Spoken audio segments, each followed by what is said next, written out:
Nobody asked her to stay. There was no plan, no prepared bed, no designated corner of the house set aside for her. She arrived the way some things do, sideways, unexpected, and completely unbothered by the inconvenience of her own timing. A group of Persian cats had been abandoned in the neighborhood. One of them was pregnant, and one afternoon, without asking permission from anyone, one small white kitten decided that this was where she lived now. She was the size of a fist. Her fur was wild and uneven, sticking out in directions that suggested she had opinions about gravity. Her face carried an expression that was difficult to read at first, somewhere between deeply unimpressed and mildly insulted. She looked, in the most honest terms, like something that had survived a very dramatic morning. Nobody felt sorry for her for long. She did not allow it. The first thing Wisp did was make noise. Not distress noise, not the fragile, searching sounds of a newborn who needs help. She had done that already, in those first difficult hours, when survival was genuinely uncertain. She had fought that battle quietly and won it without an audience. By the time she had found her feeding, she was done being fragile. What came next was something else entirely. She had things to say, and she intended to say them.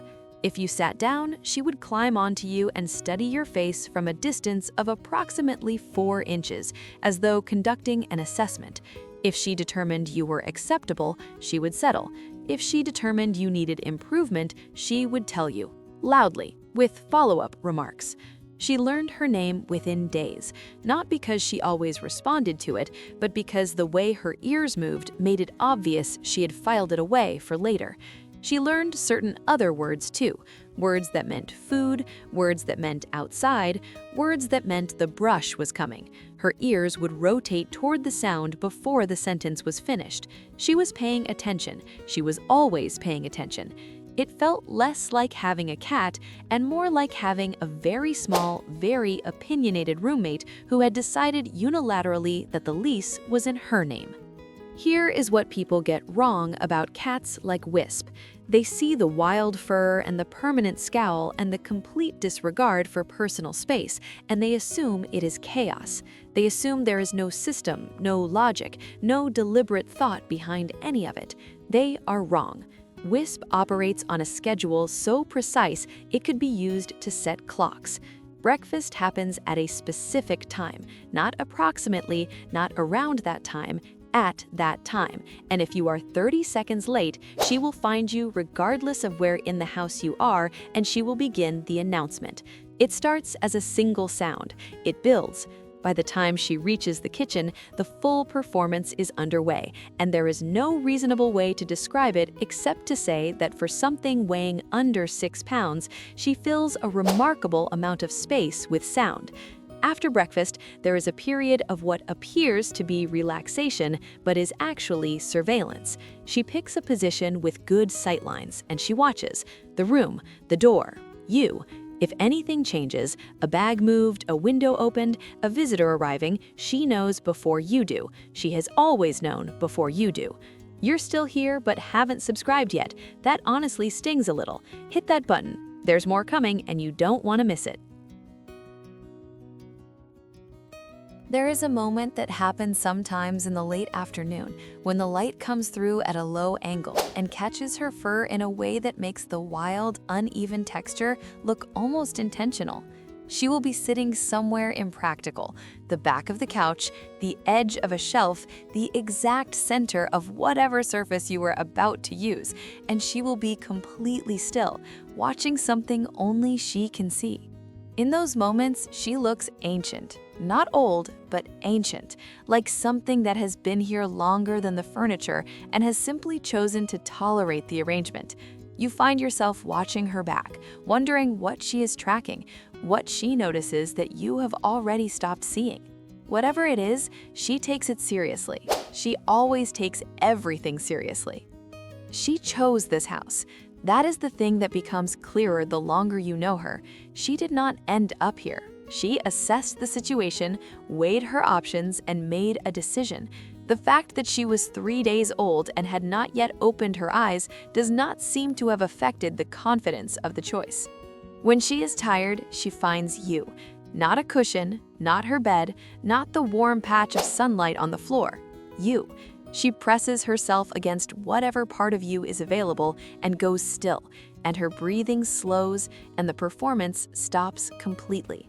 There is no announcement in it, no demand, just weight and warmth and the quiet fact of her being there.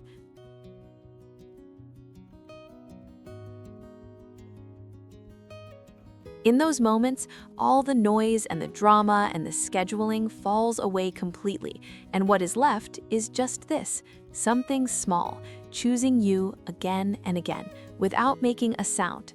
It is in those moments that the whole picture becomes clear. The noise and the schedule and the surveillance and the absolute refusal to be overlooked, none of it is chaos. All of it is communication. She has been talking since the day she arrived. It just took a little while to learn the language. If this story made you feel something, share it. These are the ones worth passing on. She is not what most people picture when they picture a cat. She does not do elegant. She does not do subtle. She does not do anything halfway or quietly or without full commitment. Her fur does what it wants. Her face says what it thinks. Her schedule is non-negotiable and her opinions are many. But she also does this. She stays. Every night, without exception, she finds her place. She settles in, she does not leave until morning, and even then only because breakfast has become urgent. She came into this house without being asked, without a plan, without anyone prepared for her, and she has not once suggested she might be open to other arrangements. Nobody asked her to stay. She decided anyway, and some decisions, it turns out, are not yours to make. Some things simply arrive, assess the situation, determine that you are exactly what was needed, and make themselves at home before you have had time to think it through. The best ones always do. If you are thinking about fostering or adopting, especially a kitten who came into the world sideways and unexpected, know that they do not always arrive looking like what you imagined. Sometimes they arrive looking like Wisp, wild and loud and completely certain of themselves.